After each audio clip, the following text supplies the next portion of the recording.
Good evening and welcome to the I Am Leading Book Club, where women leaders just like you ignite possibilities one book at a time. Today we are so happy. This is our first meeting in the new year. So I want to say Happy New Year to the ones who have not interacted with this year. Maybe they are our friends, our families who have joined. Feel at home and welcome. Thank you so much for joining us at the beginning of the year. It's just the third day of February, and I am so excited that we are here. Karibuni sana. Since I can't see myself, I'll just proceed. I'll assume you can see me clearly and that my voice is audible. So kindly say hello. Can't do that in the chat. Just say hello and tell us Happy New Year if we have not interacted. Welcome that new person who has joined us this evening. Remind the other book club members who are meant to be here that we are ready to start. We have started our meeting and I am excited. Tell us where you are joining us from this day. Where are you joining us from? Joyce says Happy New Year. Jackie says Happy New Year. This is so good. Yes, this is usually nice.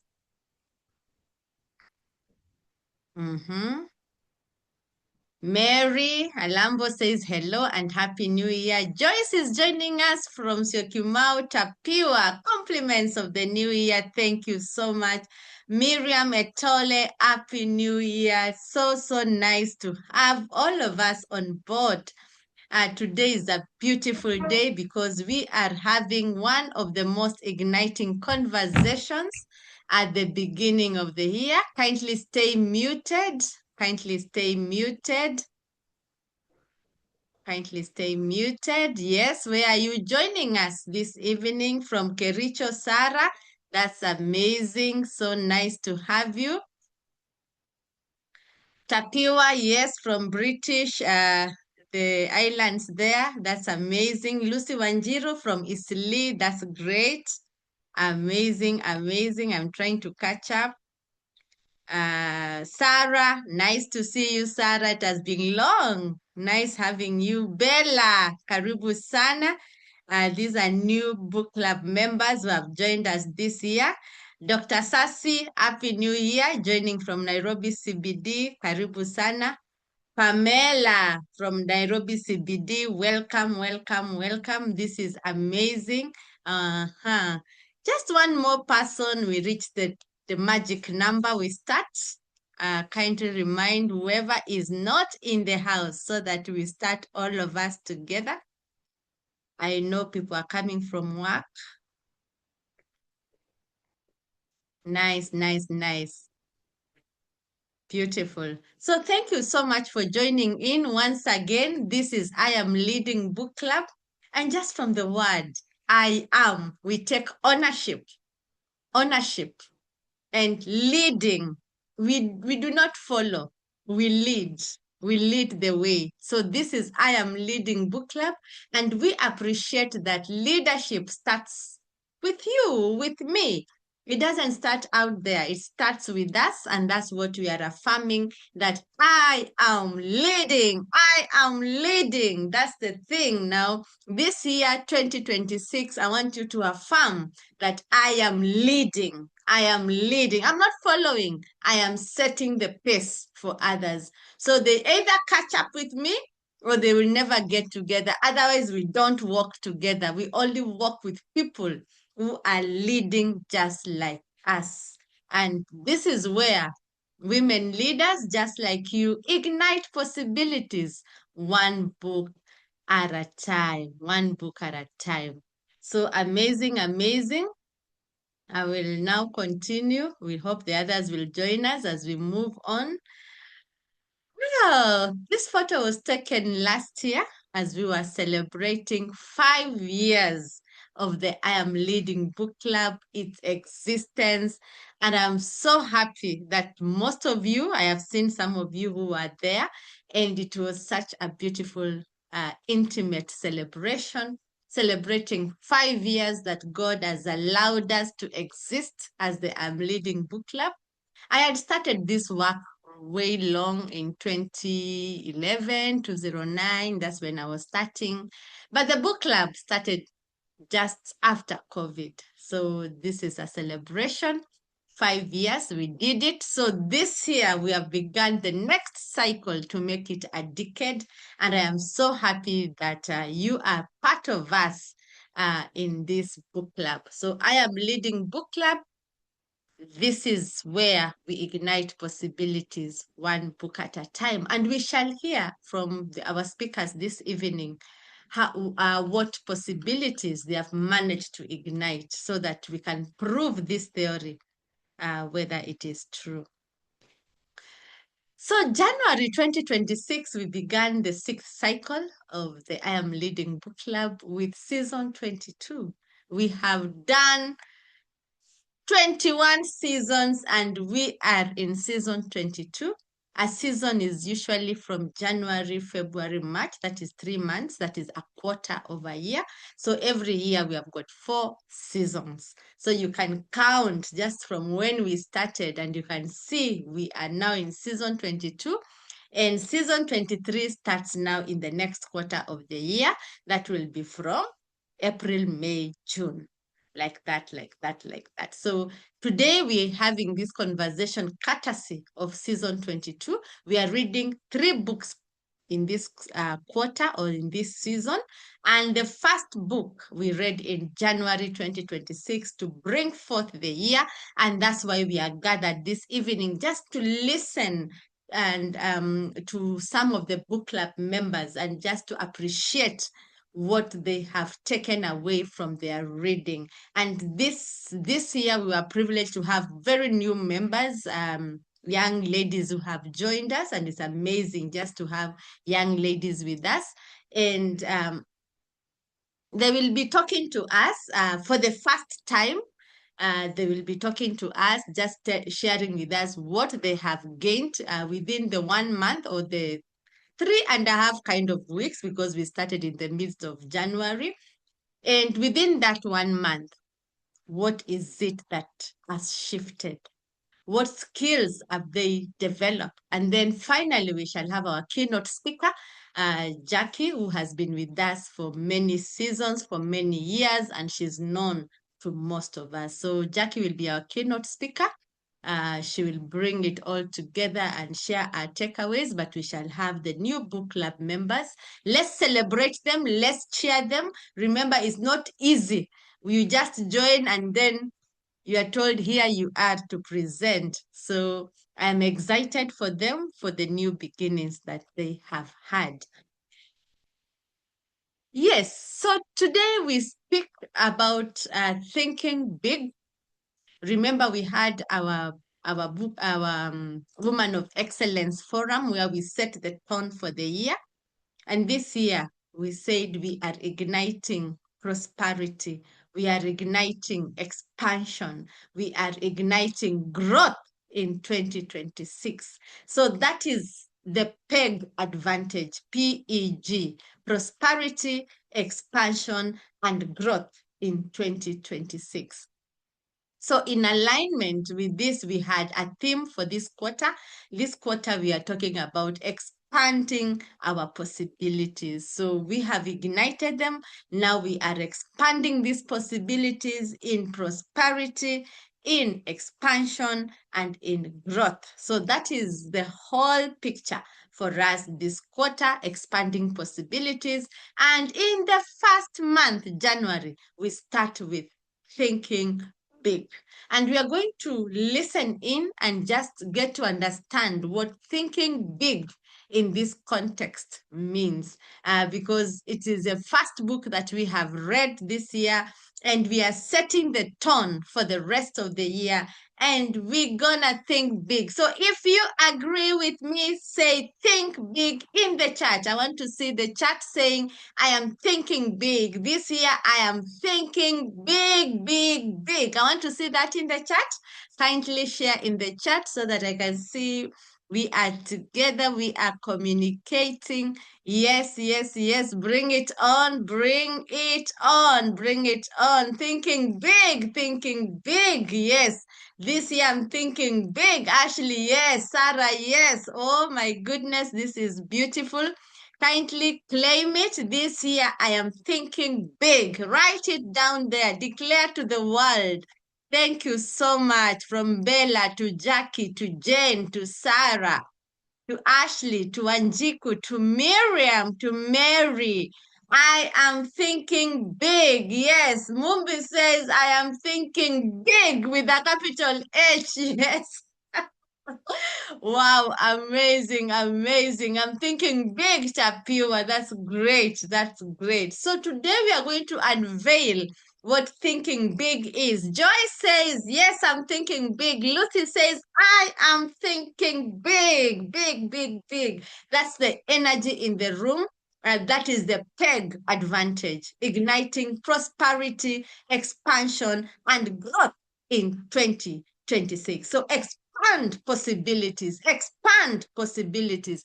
That is the theme for the first quarter of this year. And I'm grateful that you are in the spirit. We learned that you move the spirit. You don't wait for the spirit. You move it, you shift it, and you embody it. That's amazing. Thank you so much. Thank you so much. Now, we've talked about leadership. When you are prosperous, when you're expanding, when you are growing, it's all about leadership. And John Quincy Adams, I think this was the sixth or eighth president of the United States of America? He says, if your actions inspire others to dream more, hmm? If your actions inspire others to dream more, to learn more, and to do more, then you are a leader.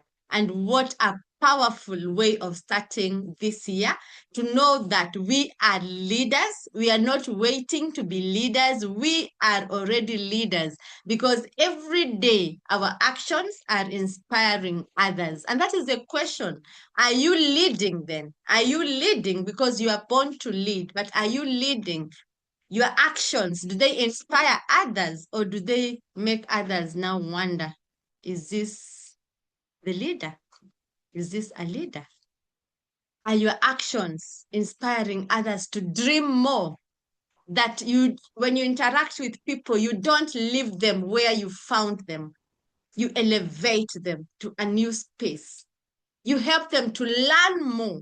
Remember, we learn every day. We learn from our failures. We learn when we navigate the challenges around us. We learn when we expose ourselves to knowledge. Are you doing more? That is excellence. When you do more than is even expected, you exceed the expectations, then we say you have got a spirit of excellence within you. And that is a leader. So as we start this conversation, remember we said, I am leading. It's a book club. I am leading. And the question to you is, are you leading for real? Are you leading for real? Yeah, that is a question for you as we begin this conversation. Sarah Chepkurui says, yes, 2026. I'm absolutely thinking big. Thanks, Sarah. Potentia says, yes, I am thinking big. Keep on confessing it, because as you speak it, it becomes. Wow, great. So we move on. And if you are a leader, then leaders think. In fact, it is said the primary job of a leader is thinking. Think of that. The primary job of a leader is thinking. And the best preparation for leadership is thinking. Wow. That means our thoughts, because we think from our thoughts, they're very important. They are core to our leadership. And there's a book we read, and I think I shared that in the world today. With the book was Successful Women Think Differently. Yes, of course. They don't think the same way like other average women think. No, no, no, no. Leaders think differently because they recognize that thoughts become things. So when we change our thoughts, when we change our thinking, that is the only way we can influence and impact the world. So leaders think. And because of this, I want to pose a question. Have you created time to think? Or are you overwhelmed and flooded with so many things happening in your life that you have not created that sacred space where you can begin thinking? In the laws of growth, the leadership laws of growth, that the program that I'm starting in March, whether you have done it before or not, this is an opportunity to sharpen. Talks about, John Maxwell says, create time to think. Create time to think. He even says, have a specific place where you can practice your thinking. Then he outlines for us the different kinds of thinking. And I think we read that book also about the different ways that leaders think. So the primary job of a leader is thinking, and that is so powerful. And as we begin this year, that should be at the back of your mind. If you called yourself a leader, then your greatest job is to think. Whether you're at home, whether you are leading from the workplace or from the marketplace, from wherever, your primary job is thinking. And that preparation for leadership then is thinking. And we are here this day to think because we know that our thoughts become things. Did you know that you thought your way into attending this webinar? So many others could have seen it, but they didn't focus on it. There's somebody who had set an alarm and waiting. When is 6:30 going to arrive? I want to be in that class. While somebody else never did anything. They just waited. 6:30 came. They found themselves doing something else. Yeah, yeah, because they didn't think themselves inside this webinar. But you, I appreciate you, right from British Isles to Kenya to Isili to Marin Kakamega. Yes, you have thought yourself into this class and you can see that thoughts become things. So change your thoughts, change your world. Change your thinking, change everything about you because thoughts become things. Where you are right now, just reflect and see yourself where you are in terms of the standards of living, in terms of your health, in terms of your wellness, in terms of your career, your relationships, your family. It's just what you have thought. So if you can think differently, then you are going to impact the quality of your life. You are going to impact your money.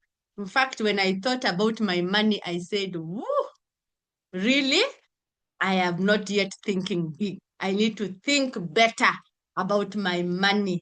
In fact, I started a program called the $1,000,000 Quest. I have only one student in that class. And we just shifted our vibration by recognizing that we lead by thinking, and we started activating these thoughts now about money. The beauty about me these days, when I see there's a gap, a growth gap somewhere, it is the first program I teach, because as you teach, you become, you get out of your way.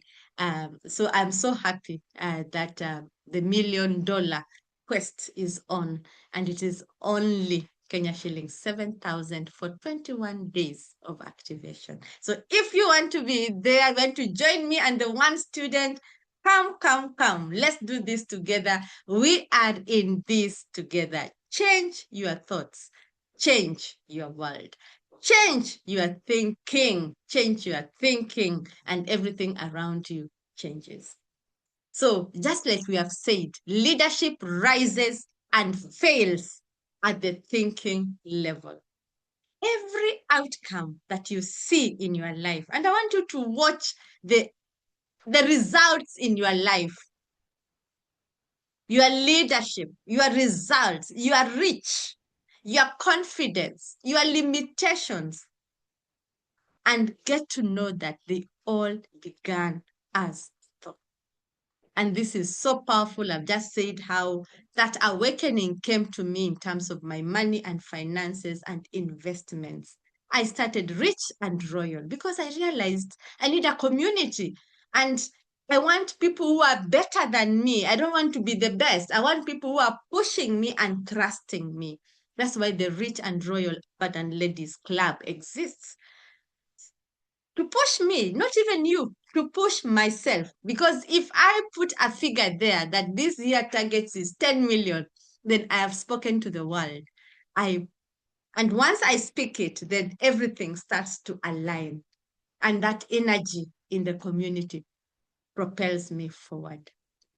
That's why I have the money blueprint retreat that we hold every year. This time we are going to Kajiado. Jackie will be telling us more about that. Not because we are farmers, no. It is the story behind it. Because this is a woman leader who transformed bare land into something that is fruitful and so transformational. If you want to be there, please come. That is how we change the results in our lives. That's how we change, and we turn our limitations, we turn our impossibilities into possibilities. Leadership does not fail at execution. It fails fast at the thinking level because thoughts create things. I hope we are together. We are together. And if that is true, then your environment, the people you surround yourself with, what you hear every day, what you see every day, what you internalize every day shapes your thinking. Think about that. Your environment shapes your thinking. And this is one of the lessons from this month's book. Your environment shapes your thinking. And a story is told about this farmer who got this egg of an eagle and put it amongst the chicken he had. And the egg hatched, and the little eaglet was there. But what was the surrounding? What was the surrounding of this eaglet? Scratch, scratch, scratch, scratch. Scratch, scratch. What are they eating? The kind of food they were eating down there. Look at how sad the eaglet is, because it is confined and staying with the chicken here. But one day, this eaglet heard from the mother eagle, and it was told to flap its wings. And it was able to hear that voice. And it tried. And the chicken were there telling it, no, you are a chicken. All the years you've been here, we have been confined in this space. This is how we do our things. And the eaglet gave up. Another day, the mother eagle did not fail, passed by again, spreading its wings and dancing in the air, and told the eaglet, come up, rise, rise. And the eaglet started thinking, it's telling me, not the chicken, me. So I am not a chicken. I'm different. And from that moment, the eaglet started thinking differently. And it started, flapping the wings. The chicken don't do that. And it tried jumping up. Hmm? It did, and realized, oh, you mean I can rise above the chicken? And the next day, practice over and over again, repetition. And the eagle finally flew, just like the mother eagle had told her. Your environment shapes your thinking. I want you to observe. I want you just to rise up and observe the environment that surrounds you. What is it? What shapes your thinking? Somebody told me, if all that you know is Mombasa as an holiday destination, that you save all the year long just to go to Mombasa. It's all that you know. You don't know anything else. You are constrained because you've never had any of your friends telling you, I've gone to Uganda, I've gone to Egypt. All that you know is people save to go to where? Mombasa. And they go by what? By train. You know? So that's how you have been conditioned. You're even lucky to be in that space. Most of the women leaders I've worked with, they don't even go for that holiday in the first place. They work, they work. It's like the children of Israel in Egypt. The work makes sure you have no time for yourself. You can't think. I ask you, why haven't you done this? Coach, I've not had time. I was busy. Then I ask myself, busy doing what? For who? Never for yourself, but for the other person, for the system, for the organization that you are working. You see, if you are busy telling me, Coach Joyce here, Mushena, that you are busy, you are building your coaching business, I understand, because I know we all start from there. But if you are telling me you are busy, and yet retirement is ticking in, then it is time to start thinking differently. Mary here, Alambo, she knows it. She has been a school principal for so long. But she knew when she steps out of the school system, she has a new skill, something that she can use to experience the world, to impact other people's health and wellness. And Mary is here, looking younger and younger because she thought differently. Many ladies of our age, past 60, are just there, not knowing what to do. And time has moved on because they thought differently. So your environment, who is speaking to you? What are you watching? What are you seeing? What are you experiencing? Actually shapes your thinking.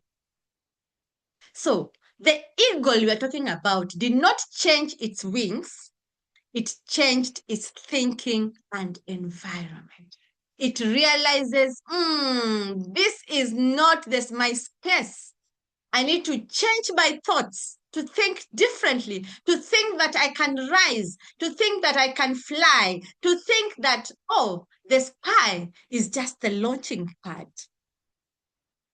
And when we do that as leaders, then we change the world, we impact the world. So many leaders are grounded, not because of the lack of ability. No, they have the ability, they have the capacity. Thanks, Neema. They have the capacity, but by the thinking, they have unconsciously adapted.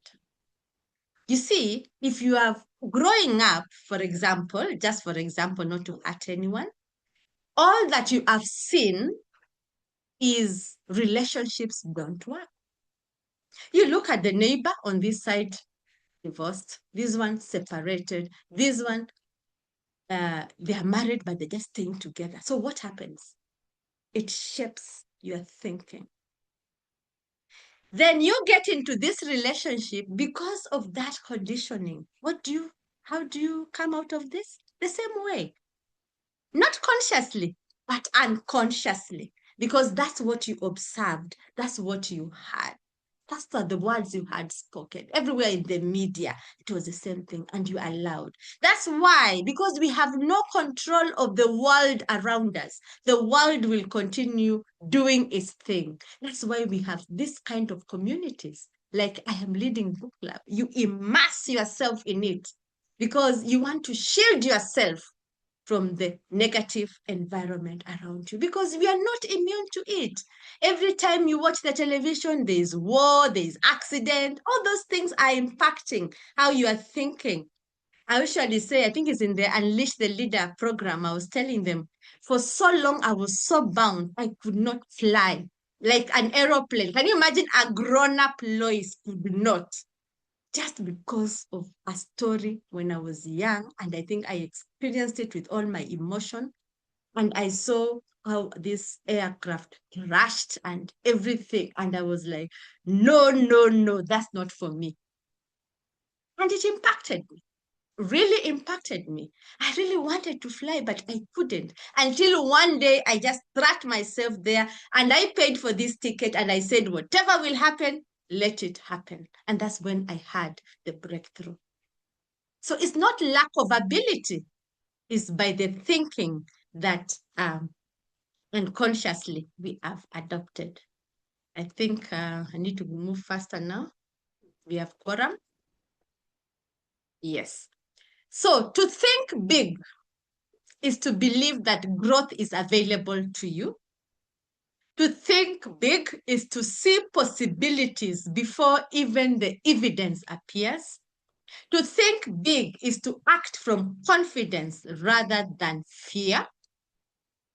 To think big is to expect solutions instead of rehearsing problems. Is to choose expansion even when comfort feels safer. So I want you to, from today, to start thinking big, big. And the only way you'll know that you're thinking big, if people are saying, no, no, no, no, Lois, this is crazy. How can this happen? No, no, no, no. Something is wrong somewhere. If that does not happen, then you're not thinking big enough because thinking big must scare yourself and scare others. So that is the mindset we would like us to have as we begin. So allow me now to introduce the January big thinkers. We have little girl here called Ashley Moriuki. She's going to speak to us about the power of attitude and how attitude multiplies results, as we read in the book. She is a human resource professional. This is the first time Ashley is in the book club. She just joined us this January as part of our New Year resolutions. So Ashley, I want to welcome you. Now is your time. Karibu sana. Drums roll, drums roll. Welcome, Ashley. We are waiting to hear from you. What are your takeaways? And why did you join the book club anyway? Good evening, ladies. Is my visual and my audio clear? Yes. Well, thank you once again, Coach Lois, for the opportunity. That was like a great introduction. I appreciate that. So, as Coach has said, my name is Ashley Wawira Muriuki. I'm a certified human resource professional of Kenya with like over 3-4 years experience, and I'm glad and honored to be here today to share a few thoughts about a book that has not only challenged the way I think, but also the way I see myself and the way I approach my goals. The magic of thinking big. I'll try to have the enthusiasm of our coach. Hopefully I'll meet her standards. So at first glance, the title seems simple, of course, but we should think big, of course, right? But what this book reveals to most of us and to myself actually is that most of us don't actually struggle with opportunity. What we struggle with is how we think about ourselves and what we believe is possible. Schwartz clearly puts it out there that success is not determined as much by intelligence, attitude, background, even luck. Now, it's simply by the size of how we're thinking. And an interesting idea aligns, and this interestingly aligns with the scripture of Proverbs 23:7, where the Bible says, "For as he thinketh in his heart, so is he." So our thoughts shape who we become. So I'm gonna join in straight up with my theme was attitude multiplies results. So here we go. So I believe I can succeed and I will. That's what being ignited, being a leader means. I say every time to myself, I believe I can succeed and truly I will. So, one of the first lessons from the book is that belief is a starting point of achievement. When you truly believe that we can do something, our minds find ways to make it happen. And so is the way we can't, when you say we can't, our mind also obeys. So I try to make people stop saying, I'm not experienced enough, I'm not confident enough, people don't like me, or people like me don't get such opportunities. No, the author clearly states that such excuses are the ones that limit our potential, making excuses after excuses after excuses. And apparently, the this does not mean that life has no challenges. Of course, life will throw challenges, hurdles at you. You're a leader, of course. Stones, hurdles are going to be thrown at you from all directions, but that does not mean we are limited to our own strength. No, no, no. When we believe, when belief replaces the doubt, action replaces the fear. And that's the mantra I speak to myself every time and then. The thinking big often begins with changing one statement. Just a simple sentence in our minds from I can't to with God's help, I can try. I'll repeat that again. Every time you think like I can do this, it's too hard, it's too tedious. Of course it is. But you can remove the I can't, and with God's help, I can try. And if you try, trust me, God is gonna make you do it. So the second point is builds building confidence through action. So another powerful lesson from the book is that confidence doesn't come first, action does. Many of us wait to feel like confident before we speak. Roughly speaking, here I am as well. I was so tensed. I was fidgeting here and there before speaking. I have to build my confidence here and there. But even starting up something new, going after a goal, but confidence grows when we act, even while we are nervous.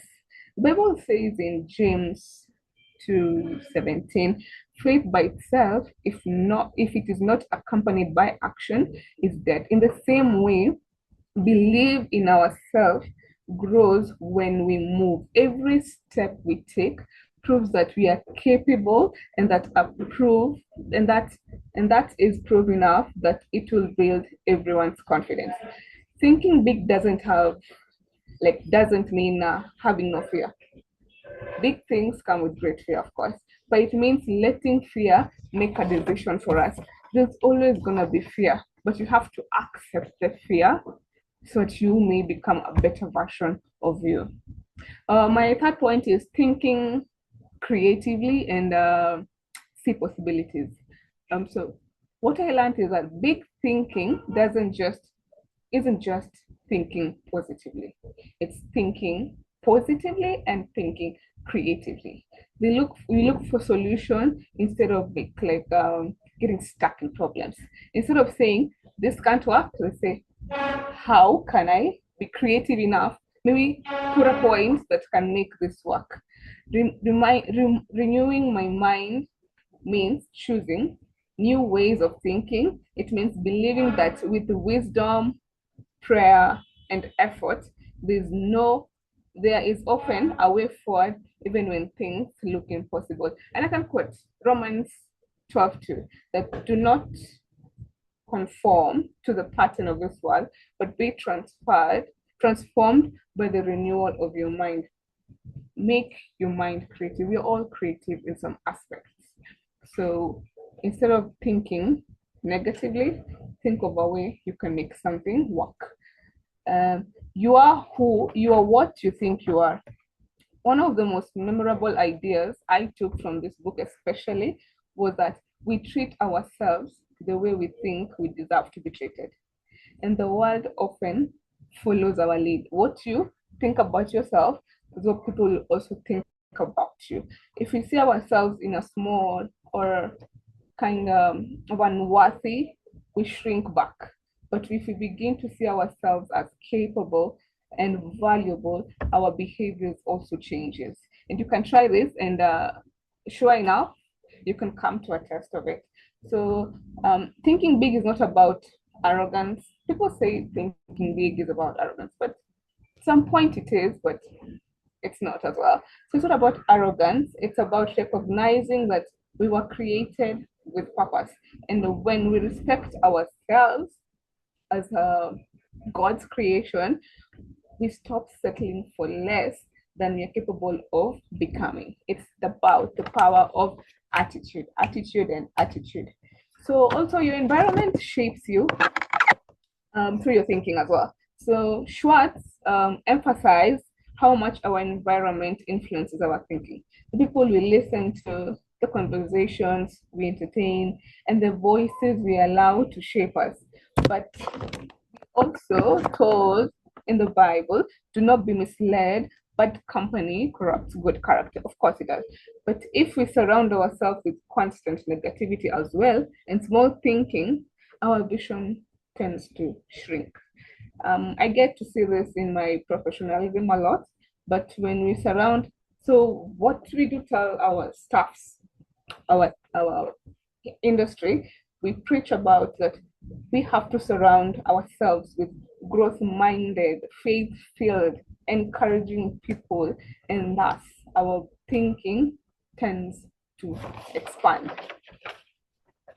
So sometimes thinking big means choosing environment that stretches, not just ones that make us comfortable.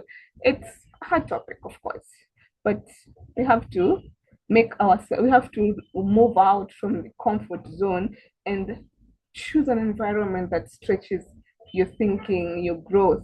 Yes, more of you than others. Stop being how do I prove to myself, to others, be how can I improve myself. So think big in your goals and in your character. Thinking big is not about big characters, big achievements. It's also about being kind, uh, being faithful, being having perseverance, being generous. God is not limited, and we align our thinking with faith, growth, purpose. We begin to see our potential is bigger than our fears. So in this book, to, I got to experience magic. Sometimes magic, sometimes it may be wishful thinking, sometimes it's pretending problems do not exist. But for me, the real magic is that our thoughts shape our actions. Our actions shape our habits, and our habits tend to shape our lives. When we start believing we are capable of more, when we stop shrinking ourselves to excuses, when we act even before we're ready, we begin to move differently. And over time, that different movement definitely lead to a beautiful, ignited, and a different life. So I want to give you an encouragement this beautiful evening.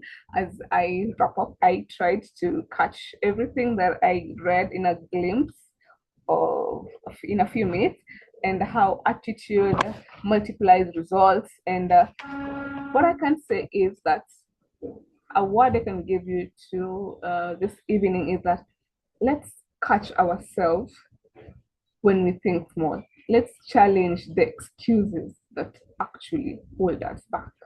let's renew our minds with faith and possibility, and let us start asking more often, what would I attempt if I truly believed God had given me the ability to grow into it? Because sometimes the biggest challenge in our lives start with the smallest shift, the smallest, tiniest shift in our thinking. So that was me, and that's what I captured in the whole book with my theme. That was attitude multiplies results. And thank you once again. Wow, wow, wow, wow. Thank you so much, Ashley. That was super amazing.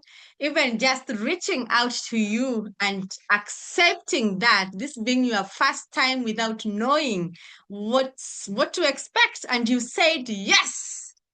That's attitude. That's the power of attitude. And from now onwards, it will, because you're going to repeat this over and over again, even in this book club. I'll keep on calling upon you. Come and speak to us. You're going to sharpen your skills. And I love ladies when I tell them, they say yes, even without knowing whether they'll be busy that day.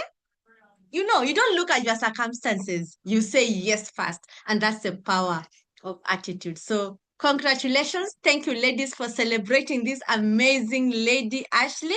Asanteni Sana. Kindly read the comments. People are very happy because you stepped out and you ignited that possibility that this is possible. Thank you so much, Ashley. Now we You're move welcome. to Thank you. the next. Asante Sana. Great. So allow me now to invite the next. We have little girls here. Okay, that was Ashley. Sorry.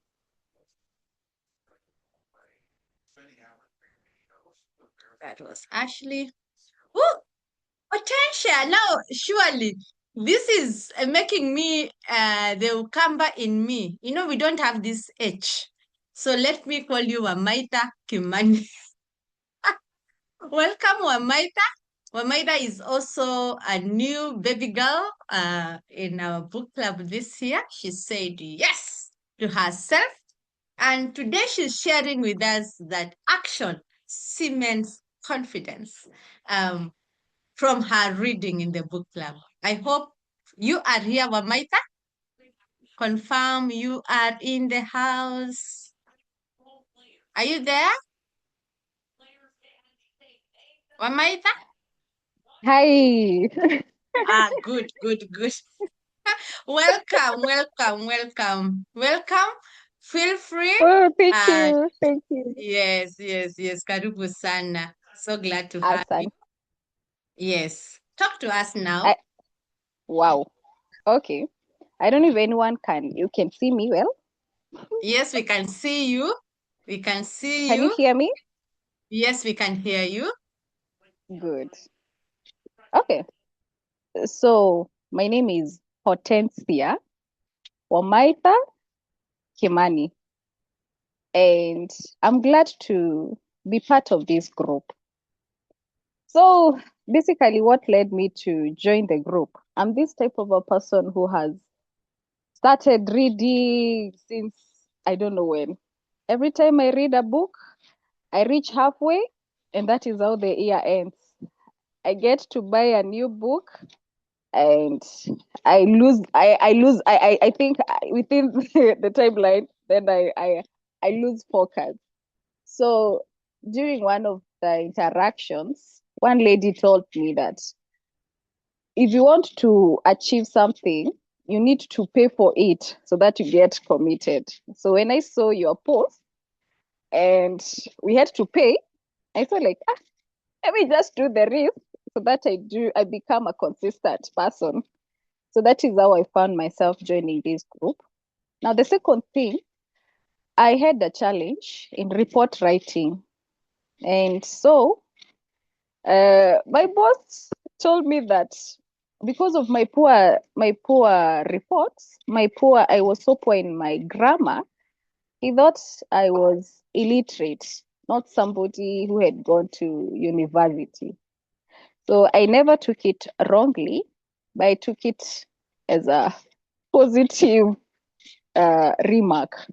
So that is how I corrected myself by joining this group, because reading, it helps a lot in what do you call it, in improving in my grammar. So I'm here to share with you about what do you call it, action, statements, confidence. And what is action? Action is what do you choose to do? As I was starting to read, I would say, well, Maitha, I want to become a professor of happiness. And that happiness is nobody is going to bring it for me. Not my job, not my place, not my friends, but me. So please allow me to include my story in this program. I'm this girl who has always been relying on people. There was a time I relied to so much. So if I want to go somewhere, I ask for permission. If I want to buy something, I ask for permission. And like asking everything a decision, like I can't make my own independent decision. And so with that, I faced a lot of disappointment, and I faced a lot of backlash. So Wamaida had to choose to believe in herself. So action number one is believing in yourself. Yes, people will say this, people will say that, but what are you saying about yourself? Who are you when you're in that corner yourself? Like, you're not, if we were to take away these big names, who are you? So those are some of the action points that I personally had to take. So with this book, it was an additional point to push me ahead. Point number two is, please, nobody is going to order a man to develop ourselves. Now, this is one thing. My family, my husband, my sister used to tell me, Wamaita, you need to change. I'm like, I'm not. What are you seeing in me that I can't see in myself? And with that, I didn't know what change was. And actually, I used to feel like they hated me so much. Now, this time is when now I understand that, yes, I needed to change by believing in myself and knowing that I am so valuable. Also, there's something we call doubt. Most of the times, we are given opportunities to do some things. But what comes in our mind, what if? The what if part of it is what kills us so much. Now, Wamaitha, she's this girl who had this doubt uh, problem in her mind. So I remember I once upon a time got employed, and because I had experienced being fired, so even when I got employed to that work, I had this like, anyway, this job is not going to be mine. So at the end of the day, I'm going to be fired.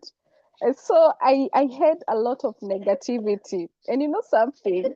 Yes, it reached a point after about 3 months, I got fired. So there is power in the negative thoughts. So after a while, I got now employed. I got an opportunity to work somewhere. Now I was called upon to do sales and marketing. Omaida has never done sales and marketing, but we know what she said. Like, yes, I'm going to do it. I don't know how, but by God's grace, yes, I'm going to do it. And since 2023, up to date, that is what I'm doing, sales and marketing. So whenever we think victory, it will succeed. So let's talk about uh, the excess, the health, the age, the excuses that arises in our life. I work in a place where I meet different people. And recently, I met a lady. She's 80 years old. 80. indeed environment shapes us. In Kenya, we know that when you are 80 years old, your work is to stay at home, and your work is to say like, I don't have this, I don't have that. So you receive money. And so she challenged me like, she's 80, but she's still moving. And that is what makes us to believe that if we know age is just but a number, but age is just but a number. All we need to believe is that that inner person, that inner girl who is inside me, that younger me, is what keeps us moving on. Yes, my skin will grow old and my body will become weak, but never stop doing what you have started. Never stop going far because of your age. It is not late. Even if you're 40, we can rebuild again. Now, let's talk about uh, fear. Wow. Womaida, she's this girl who feared a lot, mostly when it came to people. So I was like, when I see, I don't know how to express it. The fear of people, what are they going to say about me? What are you going to think about me? Now, what I told you, are you judging me that like after we have had that conversation, I'll go and sit alone and I start playing like, guy, maybe I said something wrong. You start having those problems. And I remember last year I was almost going into depression because of having what we call fear of people. And so, what did I do? Action part of it was to know that this person is a fellow human being. And as the Bible tells us that God died for me. I'm not a slave to any man. That one pushed me. And now I got some new points from this book that this person is important. Yes, I know it is important, but I'm also important. I'm here so that we do business and to achieve the company's organization. Number two, we all have different attitudes. So we don't have to allow anyone's trash to come and make us feel bad. I'm not the problem. The other person is the problem. So whenever you're faced with that person who have this bad attitude, who talks anything they feels like, what is your response? Are you responding it back the way they have asked you? Or what are you responding? How are you responding back? So we need to learn how to action this attitude part of it, because as long as this person found you with that peace, please don't allow the other person's problem to shake you up, because each and every day we meet people with a lot of problems, and they're like, I wish I can meet someone that I'm going to ease off this anger in me. And so that is how we need to know as leaders, how do we approach people who have just come with their own attitudes. And yeah, so that is me. Now, another point. Let's talk about dressing up. How do you dress when you're going out? Wow, Wamaida, I remember her. She was this girl who was afraid of dressing. You just wear baggy clothes. The thing is, as long as I have one, I'm smart. I'm okay. I'm comfortable.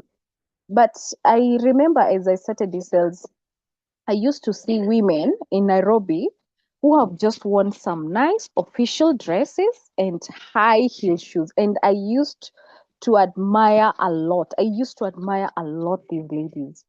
So I was this person who used to go to the Mutumba part, ile ya 200 shillings, kiatu ya 200, 300, there we have it. And that's how I used to purchase my clothes. But the moment you dress up, you're feeling there was kind of that confidence level, it's not there. So one day I chose like, let me just go and buy something myself. Like I bought 1,000, like 1,500 shillings, the dress. Hey, but the confidence that I had, hey, it really boosted me up. So that is also, we need to establish, let's take away the scarcity mentality. Cheap is expensive. So we need to know we are not doing this for other people. I was just reading the Bible another day, and it taught me that many of us, we are working so hard, saving so much, you know, running up here and down, but you don't know at the end of the day whose this money is going, how this money I'm saving, how is it going to be used. You miss opportunities in the name of saving, and you forget who you are. You forget treating this girl. So in as much as we are saving, we need to know how to treat this person, this me, so that we are able to have this confidence in everything that we do. Another point, I was this Moshene girl lady. The Moshene girl was this person. The point is, when they are coming, Moshene is very sweet. I know most of us we love that. Uh-huh. Uh-huh. We continue saying uh-huh. We continue speaking and listening. But I came to learn it ruins my mind. And it ruined me so much because you're staying there and you're like, what did they say about me? Yes, and what you're expecting, it's not positivity, it's just the negativity. So I had to actualize by saying, what I don't know. Because the person who is bringing it to me, they were also there. I don't know what they spoke, but that is why I chose, like, if it is what I don't know, I don't want to know. Let it just stay there. Stay with it. It doesn't matter. So you just stay with what you have. So, yeah, and that is why now we need to actualize it. We have to know how to tell these backbiters. Mutene is very sweet, but as leaders, we need to take our game higher. We need to know how to stop this action of this problem of telling of just allowing anyone to come and give us trash. Actually, it demoralizes one. And so, as I'm coming up to summary, I can speak and speak until tomorrow. So, let me just summarize it all. One, we need to know we actualize by adding value to things.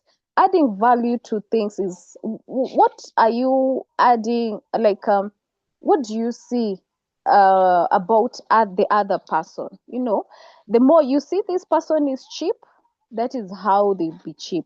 In as much as this person is talking nonsense, try to see one good thing about this person. And that is what has really pushed me, like trying to see one positive thing every day about this person. Yes, I know he's that he or she has that poor mentality, but at least one good thing. And with that, it has really now taken me to higher level. So yes, Coach Lois, back to you. I can speak until tomorrow. So please allow me to post it there. No wonder you are a sales and marketing professional. I think I'm going to hire you, Amaida. What? I'll be glad. I think you are going to bring everyone on board to the book club. Kasa kazi kwako. Bring 7 ladies. Speak to them. Let's empower the world. Asante sana. That was so powerful. Thank you so much for sharing, for being authentic, for being genuine. You've taken us to another level because many women leaders, we hold. Yeah. And as a result of that, we shrink. But when we come with that openness, when we come with that visibility and accountability, then leadership escalates. Thank you so much. Thank you. Thank you. Well, you made us to laugh. I was just laughing the whole way. Nice, nice, nice, nice. Ladies, we are not done with the young ladies. I'm telling you, they are challenging us. And if only we had this information at the age they are in, I think all our problems would be over. So that was Wamaida. Oh, what has happened? That was Wamaida. Let's see who is next. Oh, yes. There she is. A beautiful young girl also, Belinda Agalo. She is a graphic designer. I hope I'm projecting, yes. And she's going to share with us belief creates capacity. Belief creates capacity. And Belinda is not new to me. This was last year. Belinda is unleashed. She did a 10-week course called Unleash the She Leader. And here she is. We were celebrating her for completion of that course. And you can see her face there. She was like, is it me? Is it me? Yes, it is you, Belinda. And drums roll. Let's welcome Belinda Agalo.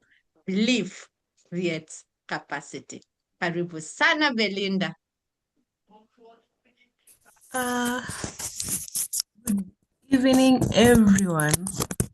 Good evening. Welcome. Where's your face?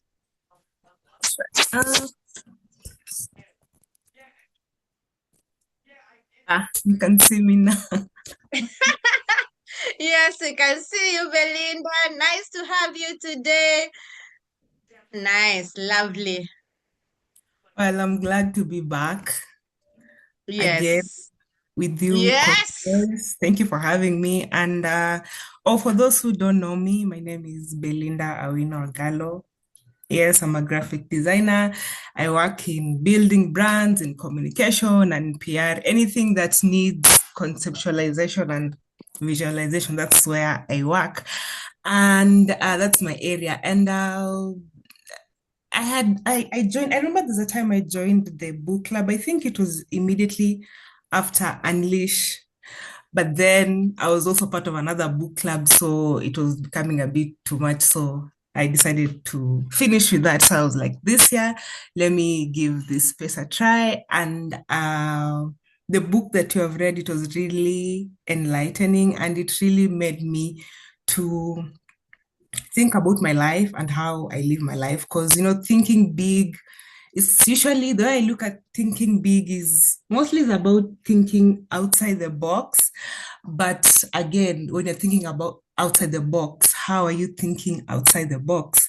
Sometimes thinking big can be thinking within the box, because I don't believe that like there's a standardized way. Of course, there are basics on how we think about and how we should live our lives, and how our beliefs and our attitudes, how it shapes us.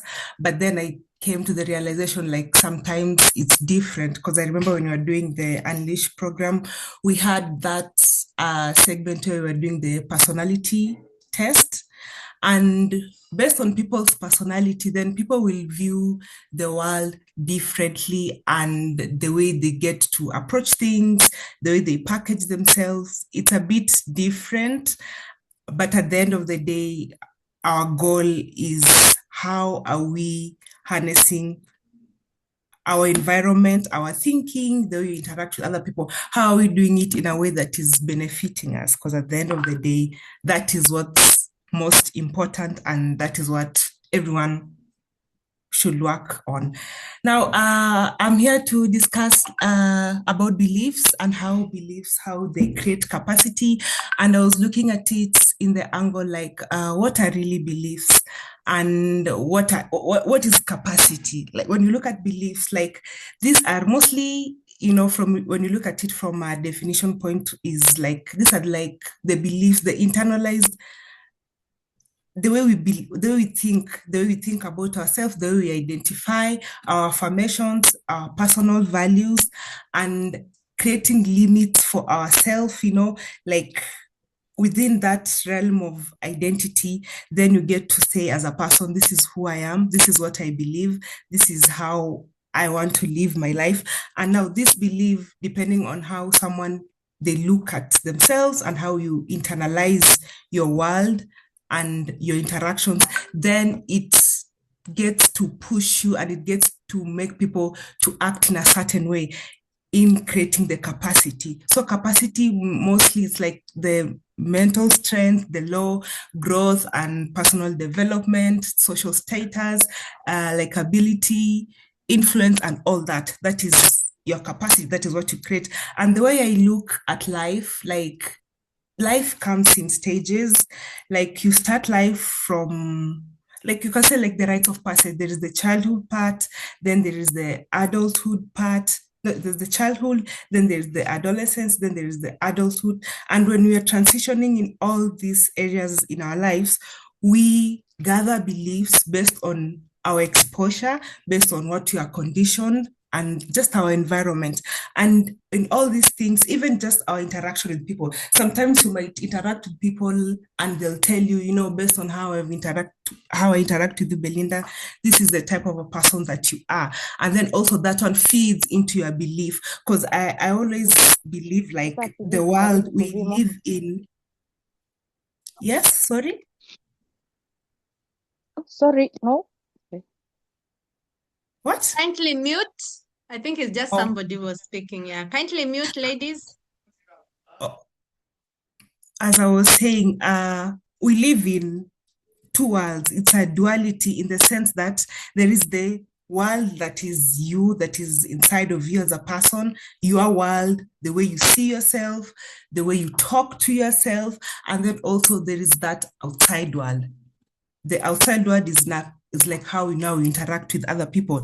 I always put it like there is the interpersonal world and there is the intrapersonal world, and all these like they work together in order to give us a fulfilling life, a life that is as per our desires and whatever we want to achieve. So when you look at beliefs again, you look at now when you start within yourself, depending on your conditioning, depending on how you view life, or just out of what people are telling you, then you're like, how do I speak to myself? What do I think about myself? And that is when you'll find like people will have different preferences. That's why you see people have, I like even like the dressing code, it's different. Colors, people have different colors, people like different foods, people like all that. That is the interpersonal part. And then now how do you speak to yourself? Because when you speak to yourself and when you internalize yourself as a person and when you're building your identity, which keeps on changing, because one thing I know, and especially for myself, it's something that I'm always proud of, is my level of self-awareness, because I'm growing to the part whereby like every day I'm changing, every day I'm growing, I'm deeply learning about who I am as a person. And these things, it keeps on changing and it keeps on feeding into my belief of who I am as Belinda, who am I as a person. And when I go out there, now people will interact with me based on the persona that I have created for myself. And in most cases, it's usually, sometimes it might change, not for only me, but for other people, depending on like the way people they have wired themselves. But for some people, it's constant. They have formed this persona, they have these beliefs, and they live their life within these beliefs, and whatever is happening out there, it's more of, yes, they gauge, but it doesn't really change who they are as a person. Because I believe the saddest thing or the saddest life that one can live is a life whereby you really do not know yourself. And when it comes to self-awareness, you're not that self-aware in the sense that you don't even know maybe and when I talk about self-awareness, it's like you need to know like even like the flaws that you have as a person. Because most people, they'll be like, we are more because of the conditioning. Most of the time we pay a lot of attention to our good attributes as human beings, which is a good thing because we need to have our good attributes. We need to have the good things about ourselves in order to live well with other people, in order to perform well at work, and in order to just do good. But at the end of the day, we are still human beings. We have that other dark side. You have that flaws, or you have that things that you're not good at. So when we know how to balance this thing, because I believe like the way we live life, it's like a beam, like like a linear beam, and there is two extreme ends, and there's also in the middle. So as a person, like when you gauge which side, you can tell. When you're alone, you can always tell. Sometimes when you're out there, you can say, no, this is me. Like, especially when people are doing introduction, of course, you'll introduce yourself and you'll talk about your titles, you'll talk about all that. And then the other things definitely you cannot say, but when you're by yourself, when you're alone, this is me as a person, and I know where I stand in this beam of life, and you know where you want to go in terms of things like going towards success or just the things that you are working on.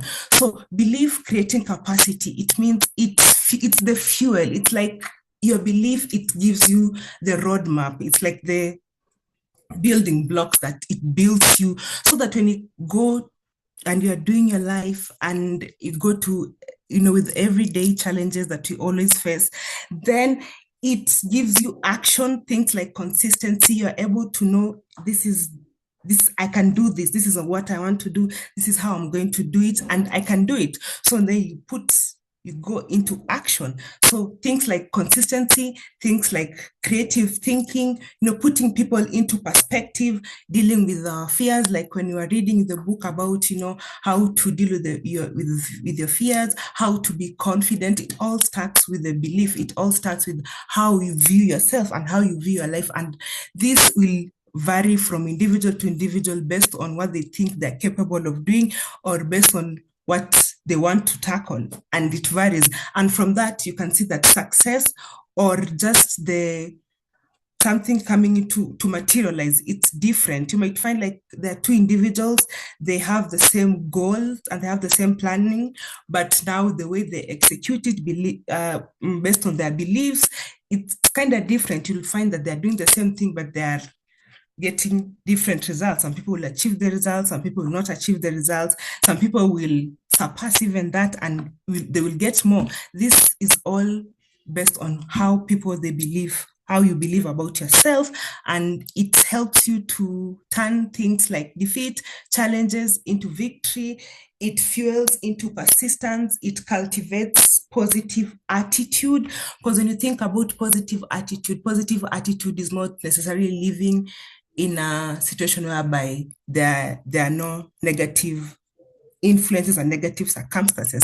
But how do you, even if you find yourself in a challenge, or even if you find yourself in a situation whereby really the positivity is not there, how do you hone yourself so that you can be able to create this positive world and create an approach whereby you can manage everything? And that all lies like in what we believe as individuals. And this, I personally, based on the book, and then especially there's something that I was really struggling when I was going through the book. They'll be talking about how to handle fear, how to build the confidence and all. And I was like, okay, this is how you go about it, because this is what you are preached on all the time. There's always this standard way of doing things. Everyone will do things like this. Everyone has a way of doing that, something. But then I was looking at what do you do with negative situations? What do you do with negative attitude? Sometimes you don't feel good. And definitely, it's not really normalized to talk about maybe you're not feeling good. People always expect that even if you're not feeling good, you put on a face, and you don't let them see you sweat, which is true. Don't let people see you sweat. But now, how do you deal with this negativity? Because when it comes to just, like just chanting positive words, having those affirmations, and you really don't sit with that thing, you really don't analyze it, then does it really go away, or does it morph into something else? Sometimes for other people, it might morph into something that gives them the strength to do something different. But again, like, does it sit in someone's identity? So when I was reading this book, and then when I go to that part, then when I was really thinking about it, then I remember I was also listening to a certain podcast, and it was about, like just dreaming big and owning your life, and, curating your beliefs to work for you and to create a an abundant life, an abundant world, because it's possible. Whatever you think about, it will actualize. It normally actualizes, because whatever you feed your brain, it's for some reason you just start working towards it. If you feed your brain negativity, for some reason you get negative results. Because one thing about the brain, like the brain is, yes, it's complex, but it likes to simplify things. And it's always important to always train your brain, to always rewire. And that is why, like, we read books, we listen to, again, the things that we consume. We listen to things that benefit us. And when I talk about something that's beneficial, I know it's relative depending on people's preferences. But at the end of it, you look at something that feeds into your well-being. So when I was reading this book, and then together with that podcast, I remember there was this. She's an American, she's an actress, and she was talking about, sometimes, like, you dream big, but when you dream big, always know that you're the one who's going to do the work. So it's not a matter of dreaming big. Yes, it gives you the asset, it gives you the skills that you need, but at the end of the day, like, the work has to be there. And what I liked about what she said with the negative things, she said sometimes it's good to just sit with them. Because personally, someone who, when I get or when I come across a difficult situation, like a really bad thing, like, I don't know how to hide it. I'm sure, like, most people have seen me crying, so I usually cry a lot, and it's something that I used to be embarrassed about, because they believe, you're a big girl, you're not supposed to cry. Of course, I don't cry in public, but sometimes I'll do. But again, I used to be embarrassed about it, like it's something bad. But I realized when I cry about something, like it's like mourning, I go through they call it the stages of grief in whatever situation. I go through it there and then, and by the time I finish crying, I'm done. Now I'm thinking, like, how do I solve this thing? And when I encounter the same situation, my approach to it, it's a bit different, because I accepted it. Sometimes you accept it, you accept things, and accepting things, it's not necessarily a failure, but it depends context wise. But sometimes you need to accept things, and from that acceptance, now that is when your head, now you start the creative thinking. That's where it comes from, and you learn how to, you get solutions. Or sometimes a situation might not be about getting solution. Sometimes a situation is like you learn something from it, and then when you learn it, when you move to the next, when you're continuing with your life, if you encounter that, for me, it's always different, because I rarely repeat mistakes, or I rarely view something negative the same way. So I always feel like it was a good thing, and I felt validated when she said, sometimes you just have to, go through the bad feelings. Don't sweep it under the rug. Don't try to be in denial, because it comes out in very weird ways. Sometimes you might see someone, they are well accomplished and all that, but when you interact with them, you just see a certain side, and you're like, because I know. And then, she was also saying, like, people talk about how to get what you want. Like, sometimes we want all these things. When you talk about personal development, the social statuses, the influence, the likability, all that, it's good, and it's something that is needed for human beings, because even the way the Bible, the way God created us, He put us into this world, and He said, "Go out there and co-create." And when God was saying co-create, He was saying, "Go add to what I have given you." And human beings, you are the epitome of intelligence. So you're like the most intelligent people. So it is expected for us to always progress, because when you don't progress, you kinda die. So that progress thing, it's very important, and it's something that we always work on, and it's not something to be, not to be serious about it, because you don't want to live a mediocre life. And from the book, the book will clearly talk about, from the excuses, it will clearly outline like how people get to live mediocre lives and how people are able to get into success. But again, when you're going into this success and when you're achieving all this and you're ticking all these things that we want to achieve, let us also have a time to look at ourselves in a way that I think the most important for me is to learn how to be who you are as a person. And who you are, it changes, because when you're a child, you are different, because at that time you're still maybe dependent on other people. And then as you grow, you interact, you put yourself out there, you learn new things, you interact, but you become open-minded. And then in the stages of adulthood, then you meet with other people, just the transition of life, all the stages. As we are going through all the stages, it's also important not to lose ourselves. And the good thing that I learn and I try to practice in my life all the time is, how does this, whatever that I'm interacting, how does it reflect about who I am as a person? So knowing who you are, it's really paramount. It's like the basis that builds other people. And that's when you realize, that some people, they'll achieve different things. There's some people, they might be, you find someone is doing this, maybe they're, you're trained under this specific, or you're trained under something, you get employment under it, you're working on it, and then they shift, they do something different, and you see they're thriving. And you're wondering, how is this person able to do all these things? It's that ability of knowing ourselves. And knowing ourselves, that is where it feeds the belief. When you know yourself and this is who I am as a person, and the good side plus all the side, the flip side, the wrong side and the right side, that. And like sometimes when I'm angry, this is how I'll react. Sometimes I might be impulsive, and so that you can learn how to even self-regulate. You self-regulate in a way that even before you can foresee you can foresee things that will trigger you to act in a way that it might not be something that you want, or in a way that is negative, or in a way that is taking away from you.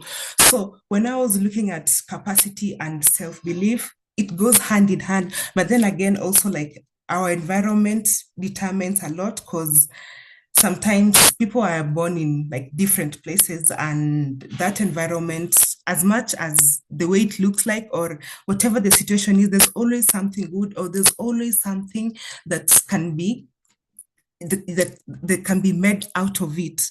Because I believe even in the book, they are saying, if you're born in a different country, you'll be a different person. If you're born in whatever country, you'll be a different person. But then again, the world is moving in a way that you can even transcend and you can visit different environments.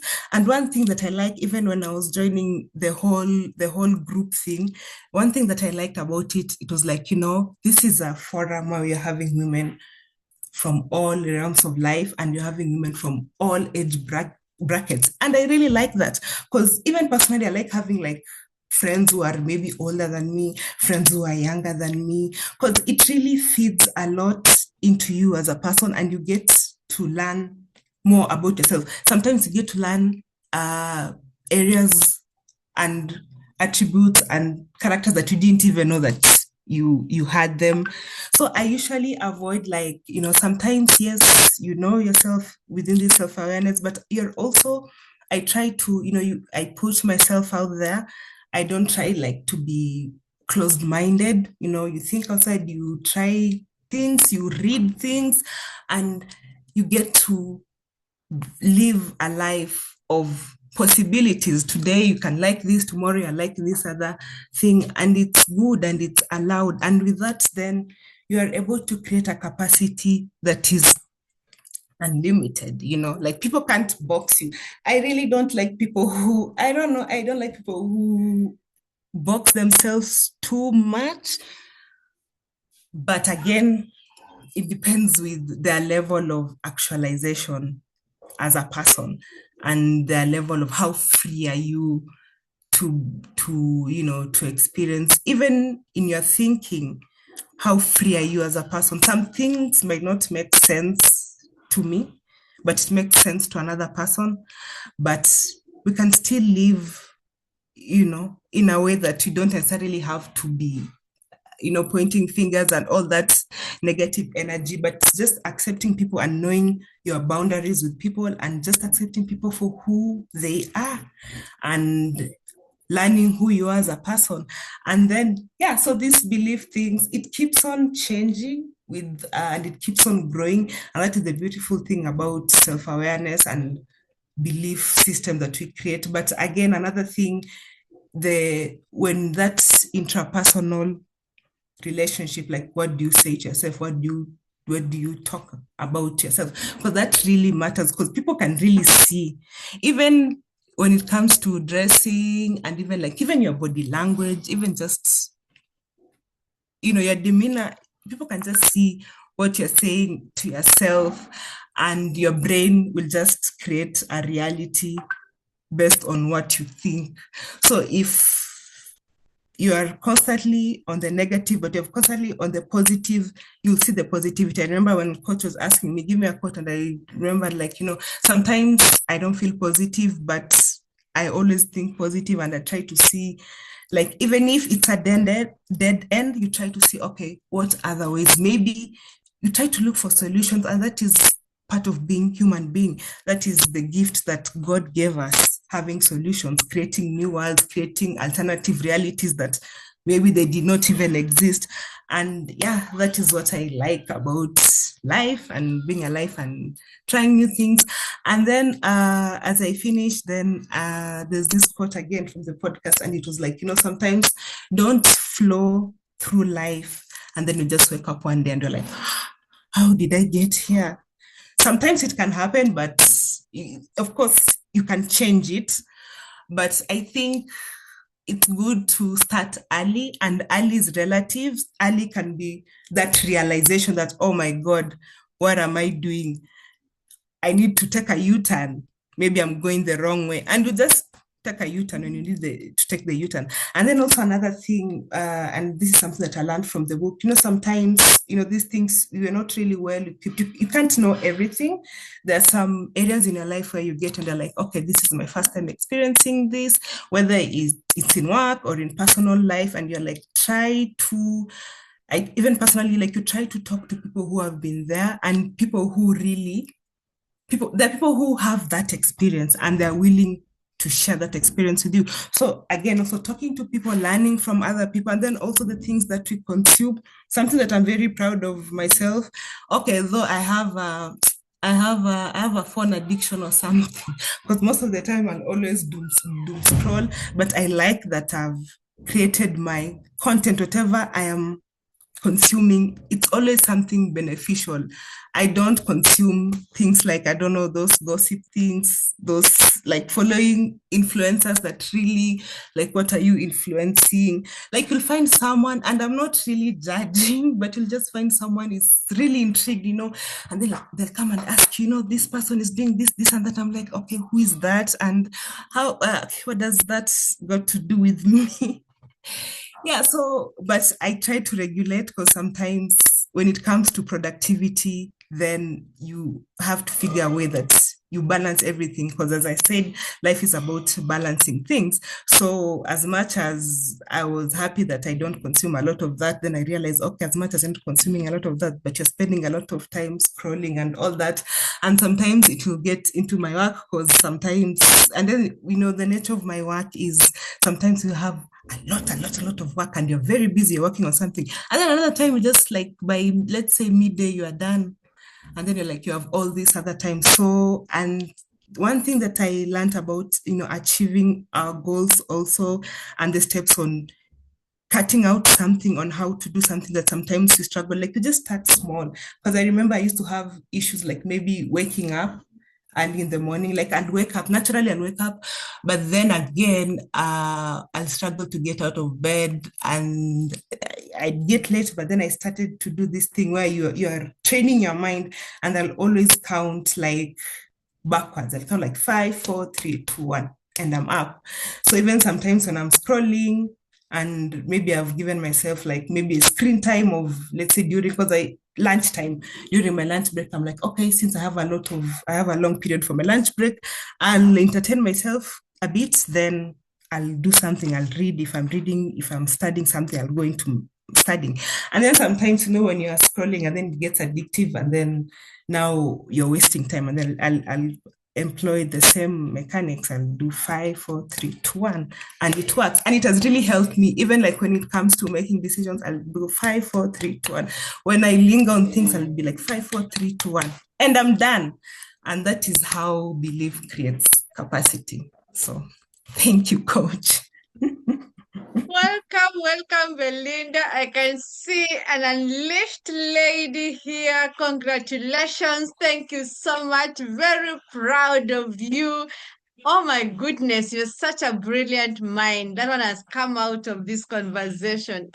The levels. Wow, wow, wow, wow, wow. Congrats, congrats, congrats. Thank you so much, Belinda. Wow, nice. Now we go to our last speaker, our keynote speaker. Allow me to introduce her. Kindly don't leave. Let's listen to our last speaker. It has been amazing having the young girls. I'm so proud of each of them. Wow, so nice. So that was Belinda. Okay. Okay. Yes, that was Belinda. Good. Now we have the visionary with us, Jackie Atieno. We call her the blessed one. Jackie is an HR leader. She has been in that space for many, many years. And lately, she ignited her vision, and now she is an agri entrepreneur. She will tell us about that, how she has been thinking big, igniting prosperity, expansion, and growth in her life. Big vision pulls you forward. We have journeyed with Jackie for many, many years since she began. The first photo here, this is when she completed her first course. This one was the Abundant Woman. The Abundant Woman is a 10 weeks program. And here we were at Safari Park celebrating Jackie when she got her certificate. And then down here, I think this was the one Jackie is in a purple dress. This was a money blueprint retreat, 1 day retreat. And we were all learning about money, and Jackie was there. Then, oh, this is Rich and Royal. Jackie is in green. This is a Rich and Royal 1 day retreat. We were also celebrating ourselves and reminding ourselves that we are rich and royal. So you can see we've journeyed with Jackie for many, many years. This is Jackie here when she graduated after doing the Unleash the She Leader program, 10 weeks program. And wow. Thank you, Jackie, for your support. The smile says it all. And lately, this is Jackie again here when we celebrated the 5 years that I was celebrating her for being in the book club for many years. Thank you, Jacqueline. Then down here, this is the birth of Jackie's new vision. And you can catch her story. I think I shared it on the Woman of Excellence platform where I had a conversation with her. And we traced that conversation to this time. Here we were with Stella Maris. Stella Maris is one of us here in the book club. I've not seen her in this meeting. And we had gone to her farm in Kilimambogo. And Jackie was listening keenly. And she will tell us what she was listening. So Jackie, karibu sana. And we can't wait to come and see how you have transformed the dry grasslands into an ecosystem of abundance as an abundant lady. So, ladies, 21st March 2026, all the roads lead to Kajiado. We shall be seeing the peak of Mount Kilimanjaro while we are there. Come, let us learn together. Let us ignite that mindset of creating money. She will tell us her story, and we shall be inspired inspired because of the journey she has taken. Jackie, drums roll, drums roll. Welcome. Jackie! Karibu. Thank you. Thank you, Coach. No, I've prepared a PowerPoint presentation. Yes. Many times, I would have wanted to just speak through because sometimes you prepare, the power is not there or the point is missing. So today the power is missing, but the point is there. Good evening, ladies. It's good to see all of you. I know many of you in this book club. Amumbi, Dr. Ogalo, many, I think, yeah, and I can see some of my former classmates have also joined. So thank you so much. Coach has introduced me, but I'll just say that what I'm going to talk about is a vision that I had since the days when I was a young girl, just below 12 years. And we had a relative come, friend to my mother, who had an orchard, and that was in Western. And since those days, below 12 years, I would go there, we come back with bags full of fruits. I actually learned so many names of fruits from that farm. And that became my vision, that one day, God willing, I'll own a farm, and not just a farm, but have an orchard. So I'll talk through. Coach, are you going to project, or should I just share from my end? Share from your end, please. Okay. Can you see my screen? Yes, it's coming. There you are. Just make it larger. It's taking a bit of time. It's there. We can see it. Okay. Mm. Okay. Yeah, so that propelled me to think big, but also really keep the vision alive until when I'll be able to, to actualize it. So today I just want to share a few highlights. Just give me a minute. Let me sort out my screen.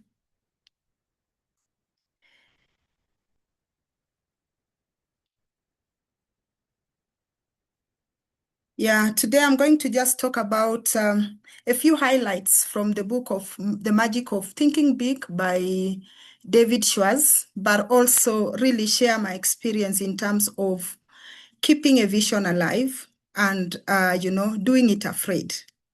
I've written a book about doing it afraid, and one of the things that motivated me was really the vision that I had and all the different things that I had to do to get to where I am today. So from the book, David Schwartz says progress is not driven by pressure or talent alone, but by the size of what we believe is possible. And when you stretch your vision, you see what can be and not just what it is. And I think it's Belinda who talked about it. It's about action. So not just a wishful thinking, but really doing what you are expected to do to bring that vision into realization.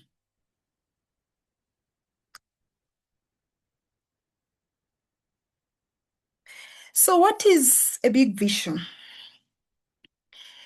A big vision is not a fantasy. It is an expanded belief.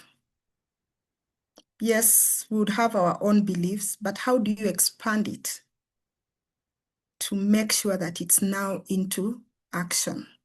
That it can be seen, it's tangible, you can feel it, you can see it.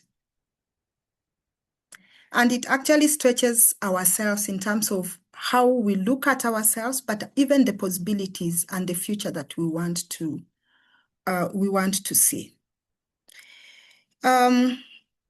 Small thinking will keep us in the present. And when I was preparing this, the story of David came into mind. When David went to take food to the brothers at the battlefield, he found that the Israelites were struggling to kill Goliath. If he had remained with the small thinking, he would have said, I am too young. I cannot fight. But he looked at the big vision based on what he had done before and the vision he had into the future to be a king. And at that time, David had already been anointed and was waiting. So he looked at, what do I need to do to address this situation? And not just the small thinking of, I was sent to bring food. And that's why even when Saul asked him, what do you want to do? Why are you going? And he said, I am going to attack the man who has defied the Israelites, our God. So, and you can read, for those who read the Bible, you can get that story. So small thinking anchors us to the present. We look at the present. What is? I don't have this. I don't have this. It's about the excuses. But big vision creates that momentum towards a future. So let's grow big by thinking big.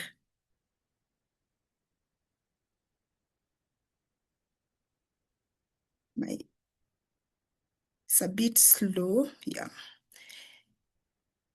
Yeah. So what does it mean being pulled forward? What does it mean that a vision pulls you forward? It means that you have to believe it is possible. It means that you have to believe in yourself. David believed in himself. He didn't believe in the environment around him. He believed in himself. And that's why he was giving examples of the things that he had done in the past. So people don't rise to their potential by accident. They are pulled forward by what they believe is possible. Because a big vision will create that energy that you need. It will sustain your motivation. I've told you, those days, our neighbor and relative was called Madame Melsa. I would go to that farm when I was barely 10, but I had that vision. I kept it in my mind, and I knew that one day I will actually realize it. Vision will not look at setbacks. And even when setbacks are there, you will actually fall forward. When there's failure, you will actually be falling forward with the lessons. It will persist. So that's what being pulled means, that you have to believe that you can do it, that it is possible. And as you continue to persist, you find that actually it works. And what the unbelievable power of belief, that you continually believe yourself and things start happening. Coach has talked about my farm in Kajiado. On the far end, that is late 2023. And on the right of my screen is 2025. Big visions will change your behavior. Before I got into, starting this farm, I'd visited Stella Maris farm I can't remember the name, but I actually went there twice because I just wanted to see the different settings during the rainy season and during the dry season. But one thing that actually changed in me to just make sure that this vision comes into realization was to really be persistent in terms of what I wanted to do. Learning. I went to different farms other than the one we went in Kilimambogo, that's the place. I went to other different farms, but also I had just the courage. I remember one time my mom asking me, you have land in Kajiado. The Maasai is not coming back and taking that land. What is the guarantee? Yeah, and I had the confidence that this is the way. Sometimes I was doing it afraid, but because of that change of behavior in terms of being very consistent, I want to first start with completing the paperwork, doing the fencing, getting a worker on the ground, starting to plant trees so that I can manage the micro, environment, within that space, gave me that discipline.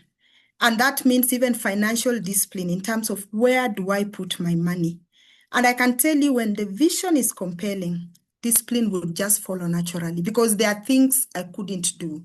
For example, my Saturdays are taken even as we speak, in terms of I can't just go and say I'll go to the market and shop a whole day or do that, because I have that compelling vision that I have to achieve. Vision is a driver. And the book of Proverbs 29:18 says, where there's no vision, the people perish. It's not optional. It's the life-giving direction. And that's why when there is no vision, when you don't have that thing that compels you, you will go to any direction. But when you have something that really pushes you, then you know that I have to consolidate my plans and my focus. So vision sustains patience and perseverance. There are many times it could tarry, as we are told in Habakkuk, but it will surely come to pass. I've just started. I'm not even 10% of what I hope to do, but I know it will surely come to pass. And when you dream big, God can fund it. Faith expands our vision. It expands our imagination. And that's why, when we do the visualization, Coach will talk about, if you can't see it, if you can't conceptualize it in your mind, it will be very difficult for you to bring it into reality. So it starts there, having the faith, and that faith will push you away from, the self-imposed limits, because you are being pulled into what you want to be. And it will encourage us to think big, because, God is already going to fund it. Whether we are looking at finances, whether we are looking at the ideas, but God is going to fund whatever we want for our vision. And that's why David Schwartz says that belief shapes outcomes and faith shapes destiny. Because it's only God who can do that imaginable things, the things that you don't even imagine. I've talked about small thinking, which just limits us in terms of our focus. It's reactive. So you want to, when you hear of this, you want to run there. And the other day, someone was telling me, many times you find that especially the middle class have so many plots, but they are ever broke. Why? When somebody says there's a plot in Syokimau, you run there, you buy. There's one in Kitengela, you buy. But what you don't realize is actually your cash flow is also reducing, because you are spending most of your money in buying plots for speculation, which is okay. But I think it's also important to think big in terms of what's the purpose of that plot. And you'd get comfortable knowing that you have 10 title deeds in your house, but you are ever broke because the vision is small. Big vision is proactive. Yes, there's this plot. What can I do? And it requires growth. It requires that focus, which is very important. You are what you think you are. So as you think small, you'll remain small. But as you think big, actually it starts propelling you to having ideas. Yeah, and I like this quote: if your dreams do not scare you, they are not big enough. So if our dreams don't scare us, we are not big enough. I put this photo here the very last minute because I was not even sure my screen would show because we have power fluctuations. But I want to talk about this photo. In 2023, October, November, a friend called me and said, there's this course in Strathmore I want us to do. You can be my accountability partner. And I was like, I don't have money. But when I looked at the course outline and the content, I was like, this is something that I would really want to do. And the course was quite costly, but because I had that belief that I can do it, and I was now sold into it, it actually came into realization. So this photo was taken in our last module. The course had about 4 modules, and this was taken in the last module. So every time I feel low, I go back to some of these photos to say the vision is still there. The course was on governance, and when I did it in 2024, between 2024 and now, I sit on 4 boards, and I support 3 boards in my organization. So other than HR, governance has become my next big vision in terms of just, building my capacity and also mentoring and coaching, professionals who are coming after us on matters governance. So it seems impossible until it is done. And I like Nelson Mandela, one of the greatest minds that walked on earth with the right attitude and all that. Yeah, so sometimes when you look at your vision, you see it's very big. You look at the money without thinking, without realizing that it's really the idea. Schwartz talks about, once you put it into action, it actually propels you to start thinking of the how.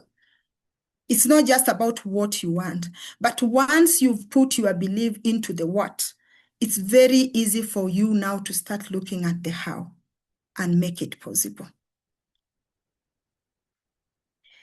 Ladies, as I wind up,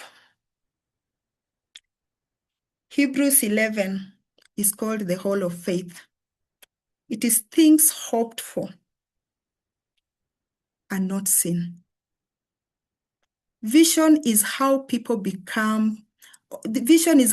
becomes movement. And when I was thinking about this, I also went back to think about Abraham. This Hebrews 11 is attributed mainly to Abraham as a father of faith. And he was someone who is in his old age and he does not have a hair. But the hope that he had became a movement. He didn't waver. When things, I assume, were getting so bad, I think even when Sarah was thinking about let's get someone to get us a child, Abraham was still on that movement. And big vision is not arrogance. Sometimes when people talk about their visions, people say, Naringa, I don't know what. It is a very big responsibility. Discipline is responsibility. Focus is responsibility. Getting to do one thing and in 3 months, in 6 months, you can actually see the growth is a huge responsibility. And big visions is alignment with possibilities. Coach talks about igniting possibilities many times. You cannot ignite possibilities if you are not aligned to your vision. And many times, as you think about your vision, you are actually giving yourself permission to grow. And not only you, and others to grow. I'll tell you, because of the vision that is in realization for me, I have 4 people who are in employment and supporting their families, and they are growing with me. Vision doesn't push. When you are pushed, there is a very high chance that you will fall. But when you are pulled, the chances are that you will actually follow willingly. Vision doesn't push, it pulls us forward. So, ladies, I'm not sure if we have any gentlemen in the house. It's time to take that big vision out of the shelf. This is the time. And as we conclude, action follows belief. What is your state of mind this evening? Are you settling for what was meant to grow beyond what it is today? Are you thinking safely instead of faithfully? Are you taking that leap of faith? They say it is the longest leap, but the most beautiful when you get to the other side. Where has the small thinking limited your progress in your career, in your social life, in your financials? And how does faith shape the way you think about your vision? Do you believe it's possible?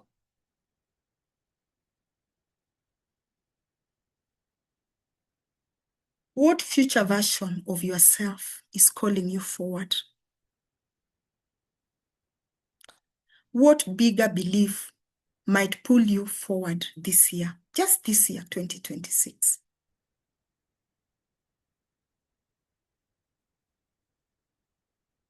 Believe and achieve your vision.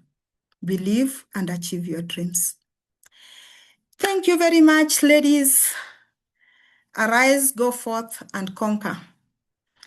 Velinda said, mapema ndiyo best. She said we start early. So I've just taken the Gen Z's way of, speaking to say, mapema ndiyo best. Yes. Let's start.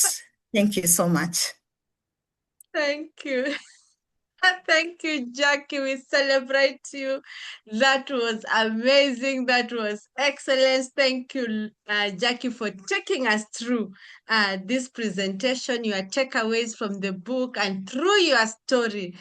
We are ignited this evening. Kindly celebrate Jackie. I think we've been celebrating you all through. That was amazing. And thank you for calling your friends to come and join you as you make this presentation. That is amazing. So, Jackie, we celebrate you. Go, go, go, go. Thank you. And onwards now. From tomorrow, ladies, we move to our next book. Our next book starting tomorrow. January is over. Now is February. Another book, Igniting Another Possibility. So I want to thank you so much, ladies, for your time this evening. Allow me now to complete this. Where was I? So don't forget about 21st March. God willing. Twendeni Kajiado tukakule rabbit. She didn't tell you that she'll slaughter for us rabbit meat. She'll be there. So we have had the person you will be in the next 5 years will be determined by the people you meet. That's why we have those forums where we meet and interact, and the books that you read. So your thinking does not exist in isolation. It is shaped by environment. And that's why we have this beautiful environment where we read together. And one of the books I wrote was Ignite. This was the second book. It's a transformative guide designed to awaken that dormant potential within you. It's a masterpiece. Ladies who are new, who have joined us, get a copy of this book at only Kenya shillings 2,000, because it will speak to your soul. It will provide you with the fuel needed to break free from the shackles of self-doubt, fear, and complacency. This book is a clarion call to those who are tired of living within the confines of the ordinary and are ready to step into the extraordinary. And when you get this book, kindly DM, you'll get a complimentary 60-minute strategy call. Let's make your 2026 better. this year. I also want to welcome you, those who are joining us for the first time. Season 23 is beginning from April, May, June. Kindly register for it. I'll be sharing the link. It's already ready for you to join in advance and just simply wait. Because we want you to develop a reading culture, to be part of an online global reading cycle. You can see we have got members all over the world. To develop your leadership skills, just like Jackie has told us, to accelerate your personal effectiveness. The kind of books we read will help you to shift from scarcity to abundant mindset. It will activate the cycle, the reading cycle will activate your wellness and self-care because that's what we practice in the book club. It will elevate your networks. Now you have known Jackie, you've known Ashley, you've known all the ladies who are presented. You never knew them before. And you can imagine now when we do the physical meeting, you get to know them better and better. So come, experience healing and alignment, the alignment Jackie has told us, because I'm leading book club. That is where women leaders like you ignite possibilities, one book at a time. As we come to the end of today's program, I invite you to some reflection. We talked about the chicken. We talked about the eagle in the chicken's house. And the great question you are going home today with is, where might I be thinking like a chicken? Just scout and see, where is it that you've been thinking? You are an eagle, but you have been thinking chicken. Your thoughts have been chicken. Yet, God has given you potential. You are designed to fly like an eagle, but you've been holding back. You've been shrinking yourself. Remember, small environments breed small thinking. That's why we must change our environment and surround yourself. Like me, I'm surrounded by all these amazing ladies. I can never be the same again. Expansive environments stretch your identity so that now you can start saying, I am a leader with confidence because you know you are. I am rich and royal. I am repositioned. I am a visionary. I am unleashed. I am leadership gold. I am the confidence. This is me, confidence blueprint. It's no longer about there. You embody it, collapse the timelines. This is who you are, a daughter of God, a child of God. As we come to the end, big thinking requires renewed strength, not hustle. I'm talking about hustling here because we are calling you to be an eagle, and eagles do only one thing: they soar, they don't strain. It is wired within them. So they run and they're not weary. They walk and they don't faint. Eagles like you think from above because that's where they operate from. They see opportunities like Jackie saw at a distance. Leaders who think big develop strategic sight and not reactive action. So this is my call to you. Think yourself to prosperity. Think yourself to expansion. Think yourself to growth this year. And that is the P.E.G advantage, prosperity. Don't chase scraps. Hunt from vision and elevation. Eagles leave the nest to discover their wings, and that is expansion. Eagles renew, rise, and reposition repeatedly. That is growth, the P.E.G advantage. And as we close, I invite you to the 15 Invaluable Laws of Growth, a 10-week program that is starting in the month of March. I've never done this before. The course goes for 30,000 Kenya shillings, but for the first time, I'm offering it at 50%, that is Kenya shillings, 15,000. 10 weeks virtual program. Jackie has done it. Mumbi has done it. We have done all these things, but we are renewing our strength just like the eagle. Come, let us grow together. And with those few remarks, I say thank you, thank you, thank you. Thank you for being here. Thank you for making this happen. Congratulations all. I hope to see you as we start the new book.